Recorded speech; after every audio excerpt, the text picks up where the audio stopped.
ನಮಸ್ತೆ ಕರುನಾಡು, ನೀವು ನೋಡ್ತಾ ಇದ್ದೀರಾ ಮಜಾ ಟೆಕ್. ನಾನು ಸಂತೋಷದರ್. ನೀವು ತಮ್ಲೈನಲ್ಲಿ ನೋಡಿದಾಗೆ ಈ ಒಂದು ಬಜೆಟಲ್ಲಿ ಸಿಗುವಂತಹ ಒಂದು 5G ಫೋನ್ ಈ ಒಂದು ವಿಡಿಯೋದಲ್ಲಿ ರಿವ್ಯೂ ಮಾಡಕ್ಕೆ ಹೋಗ್ತಾ ಇದ್ದೀವಿ. ಅದು ಯಾವುದು ಅಂತಂದರೆ Realme C67 5G ಅನ್ನೋ ಫೋನು. ಒಂದು ಅಂಡರ್ ಬಜೆಟ್ ಒಳಗಡೆ ಒಂದು ಒಳ್ಳೆ ಪ್ಯಾಕ್ಡ್ ಫೋನ್ ಅಂತಲೇ ಹೇಳ್ಬೋದು ಫ್ಯೂಚರ್ಸ್ ವೈಸು. ಬನ್ನಿ ನೋಡ್ತಾ ಹೋಗೋಣ. ನೀವೇನಾದರೂ ಒಂದು ಅಂಡರ್ ಬಜೆಟ್ ಒಳಗಡೆ ಒಂದು ಒಳ್ಳೆ ಫೋನ ನೋಡ್ತಾ ಇದ್ರೆ 5Gಯಲ್ಲಿ ಫ್ರೀ ಇಂಟರ್ನೆಟ್ ಕೂಡ ಸಿಗ್ತಾ ಇದೆ.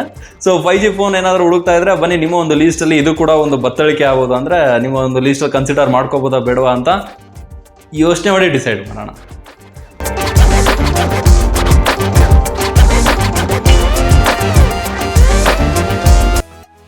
ಈ ಒಂದು ಮೊಬೈಲ್ ನಿಮಗೆ out of the box Android 13 ಸಿಗ್ತಾ ಇದೆ. ಆ್ಯಂಡ್ ಇದ್ರೊಳಗಡೆ ನಿಮಗೆ side mounted finger print sensor ಕೊಟ್ಟಿದ್ದಾರೆ.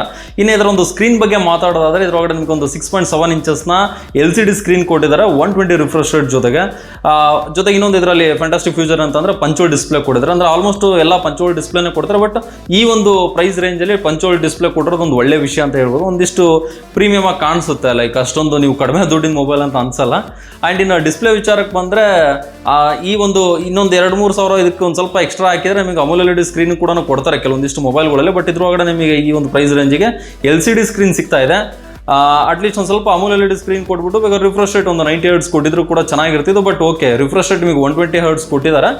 ಜೊತೆಗೆ ನಿಮಗೆ ಇದ್ರೊಳಗಡೆ LCD ಸ್ಕ್ರೀನ್ ಕೊಟ್ಟಿದ್ದಾರೆ. ಆ್ಯಂಡ್ ಡೇ ಟು ಡೇ ಯೂಸಿಗೆ ನಿಮಗೆಲ್ಲೂ ಇದರಲ್ಲಿ ಅಂಥ ಸಮಸ್ಯೆ ಆಗಲ್ಲ ಅಂತ ಅನ್ಕೊಂತೀನಿ. ಲೈಕ್ ನೀವು ಇನ್ಸ್ಟಾಗ್ರಾಮ್ ಅಥವಾ ಯೂಟ್ಯೂಬ್ ವೀಡಿಯೋಸ್ನ ನೀವು ಸ್ಕ್ರೋಲ್ ಮಾಡ್ತಾ ಇದ್ದೀರಾ, ನೋಡ್ತಿದ್ದೀರಾ ಅಂತಂದರೆ ಪ್ರಾಬಬಲಿ ನಿಮ್ಗೆ ಇದರಿಂದ ಏನು ಇಶ್ಯೂಸ್ ಆಗಲ್ಲ. ಆ್ಯಂಡ್ ನೀವೇನಾದರೂ ಗೇಮಿಂಗಿಗೋಸ್ಕರ ನೋಡ್ತಾ ಇದ್ರೆ ಇವರು ಪ್ರಾಬಬಲಿ ರಾಂಗ್ ಪ್ಲಾಟ್ಫಾರ್ಮ್. ಇದೊಂದು ಡೇ ಟು ಡೇ ಅಕಾಮಿಡೇಷನ್ಗೆ ಇರುವಂಥ ಫೋನು. ಸೊ ಅದರಲ್ಲಿ ನಿಮಗೆ ಅಂತ ಮ್ಯಾಟ್ರ್ ಆಗಲ್ಲ ಅಂತ ಅನ್ಕೊಂತೀನಿ LCD ಸ್ಕ್ರೀನ್ ಕೊಟ್ಟಿರೋದು ಇದರಲ್ಲಿ.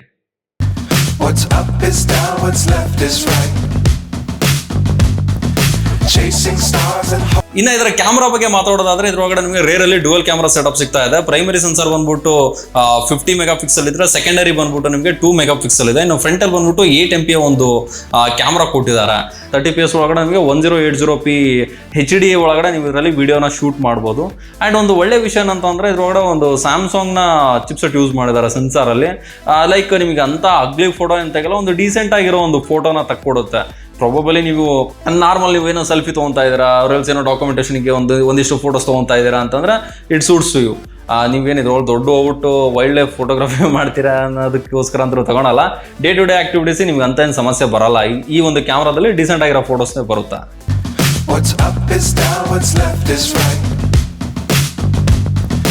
Chasing ಇನ್ನು ಇದರ ಕನೆಕ್ಟಿವಿಟಿ ಬಗ್ಗೆ ಮಾತಾಡೋದಾದ್ರೆ ನಿಮಗೆ 4G 5G ಬ್ಲೂಟೂತ್ ಎಲ್ಲ ನಾರ್ಮಲಾಗಿ ಕೊಡೋತಾರೆ. ಇದರಲ್ಲೂ ಕೊಟ್ಟಿದ್ದಾರೆ. ಬೇಸಿಕ್ ಇದೆ, ಯಾವುದು ಅಂತ ಏನೋ ಹೈಯರ್ ಮಿಡ್ ರೇಂಜ್ ಇರೋ ಅಂಥ ಬ್ಯಾಂಡ್ಸ್ಗಳೇನು ಕೊಟ್ಟಿಲ್ಲ, ಬೇಸಿಕ್ ಇದೆ. ಆ್ಯಂಡ್ ಜೊತೆಗೆ ಇನ್ನೊಂದು ಏನಪ್ಪ ಅಂದರೆ ಇದ್ರೊಳಗಡೆ 5000 mAh ಬ್ಯಾಟ್ರಿ ಕೊಟ್ಟಿದ್ದಾರೆ. ಆ್ಯಂಡ್ ಇದರಲ್ಲಿ ನೀವು ಯೂಸ್ ಮಾಡೋ ಲೆಕ್ಕಕ್ಕೆ ಆಲ್ಮೋಸ್ಟ್ ನೀವು ಒಂದು ದಿನ ಕಂಪ್ಲೀಟಾಗಿ ಬಂದ್ಬಿಡುತ್ತೆ. ಓಕೆ, ನೀವೇನು ಇದ್ರೊಳಗಡೆ ಅಂತ ಏನು ಹೈ ಯುಟಿಲೈಸೇಷನ್ ಇರಲ್ಲ. ಡೇ ಟು ಡೇ ಯೂಸ್ ಮಾಡ್ತೀರಾ ಅಂತಂದರೆ ನಾರ್ಮಲ್ ಕಾಲಿಂಗು, ವಿಡಿಯೋ ಕಾಲಿಂಗು, ಅವರಲ್ಸು ನಾರ್ಮಲ್ ಸಣ್ಣ ಪುಟ್ಟ ಝೂಮು ಟೀಮ್ಸ್ ಅಂತಂದ್ರೂ ಕೂಡ ನಿಮಗೊಂದು 1.5 ಡೇ ಆರಾಮ್ಸೆ ಬಂದ್ಬಿಡುತ್ತೆ. ಇದು 5000 mAh ಬ್ಯಾಟ್ರಿ ಒಳಗಡೆ. ಆ್ಯಂಡ್ 33 ವ್ಯಾಟ್ನ ಫಾಸ್ಟ್ ಚಾರ್ಜಿಂಗ್ ಅಡಾಪ್ಟರ್ ಕೊಟ್ಟಿದ್ದಾರೆ. ಅದೊಂದು ಒಳ್ಳೆ ವಿಷಯ ಅಂತ ಹೇಳ್ಬೋದು. ಆಲ್ಮೋಸ್ಟ್ ನಿಮಗೆ ಒಂದು 18 ವ್ಯಾಟ್ ಕೊಟ್ಬಿಡ್ತಾರೆ ಈ ಪ್ರೈಸ್ ರೇಂಜಿಗೆ. ಬಟ್ ಇದ್ರೊಳಗಡೆ ಒಂದು 33 ವ್ಯಾಟ್ನ ಫಾಸ್ಟ್ ಚಾರ್ಜಿಂಗ್ ಅಡಾಪ್ಟರ್ ಕೊಟ್ಟಿದ್ದಾರೆ. ಆ್ಯಂಡ್ ಇದರಲ್ಲಿ ಇನ್ನೊಂದೇನೋ ಸ್ಪೆಷಲ್ ಫೀಚರ್ ಅಂತಂದರೆ ರಿವರ್ಸ್ ಚಾರ್ಜಿಂಗ್ ಕೂಡ ಮಾಡ್ಬೋದು ಅಂತ ಹೇಳ್ತಾರೆ. ಅದು ಎಷ್ಟರ ಮಟ್ಟಿಗೆ ಫಾಸ್ಟಾಗಿ ಮಾಡುತ್ತೆ ಅಂತ ಗೊತ್ತಿಲ್ಲ. ಬಟ್ ರಿವರ್ಸ್ ಚಾರ್ಜಿಂಗ್ ಇದ್ರೊಳಗಡೆ ಫೆಸಿಲಿಟಿ ಇದೆ. ಆ್ಯಂಡ್ ಓವರಾಲ್ ನನಗೆ ಕೇಳೋದಾದರೆ ಅಷ್ಟೊಂದು ಸ್ಯಾಟಿಸ್ಫೈಡ್ ಅನ್ನಿಸ್ಲಿಲ್ಲ ಈ ಒಂದು ಫೋನ್ ನನಗೆ. ಯಾಕೆಂತಂದರೆ ಆಲ್ಮೋಸ್ಟ್ ನಿಮಗೆ ಇದ್ರೊಳಗಡೆ ಪ್ರೈಸ್ ರೇಂಜ್ ಬಂದ್ಬಿಟ್ಟು 12,500 ಅಂದರೆ 13,000 ರೂಪೀಸ್ ಹತ್ತಿರ ಬೀಳುತ್ತೆ ಕಂಪ್ಲೀಟಾಗಿ. ಓಕೆ, ಸೊ 13,000ಗೆ ಇದ್ರೊಳಗಡೆ ನಿಮಗೆ ಜಸ್ಟ್ 4GB ರ್ಯಾಮ್ ಕೊಟ್ಟಿದ್ದಾನೆ. ಆ್ಯಂಡ್ ಇದ್ರೊಳಗಡೆ ಬಂದ್ಬಿಟ್ಟು ನಿಮಗೆ ಪ್ರೊಸೆಸರು ಅಷ್ಟೊಂದು ಲೋವರ್ ಮಿಡ್ ರೇಂಜ್ ಅಂತ ಅನ್ನಿಸ್ತು. ಆಯಿತಾ? ಸೊ ಇದೆಲ್ಲ ಗಮನ ಇಟ್ಕೊಂಡ್ರೆ ಇನ್ನೊಂದು 2-3 ಸಾವಿರ ರೂಪಾಯಿ ನೀವು ಒಂದಿಷ್ಟು ಇನ್ಕ್ರೀಸ್ ಮಾಡಿದ್ರೆ ನಿಮಗೆ ಓಪೋ ವಿವೋ ಒಳಗಡೆ ಒಳ್ಳೆ ಫೋನ್ಸ್ಗಳು ಸಿಕ್ಬಿಡುತ್ತೆ.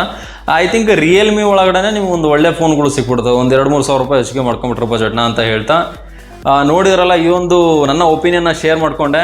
ಈ ಒಂದು ಫ್ಯೂಚರ್ ಕೇಳಿದಾದ್ಮೇಲೆ ನಿಮ್ಮ ಒಂದು ಒಪಿನಿಯನ್ ಏನು ಅಂತ ಕಮೆಂಟ್ ಮೂಲಕ ತಿಳಿಸಿ. ನಮಗೆ ಗೊತ್ತಿಲ್ದಿರೋದನ್ನು ತಿಳ್ಕೊತೀವಿ ಅಂತ ಹೇಳ್ತಾ ನಾವು ಸಿಗೋಣ ಮತ್ತೊಂದು ವಿಡಿಯೋದಲ್ಲಿ. ನಮಸ್ಕಾರ.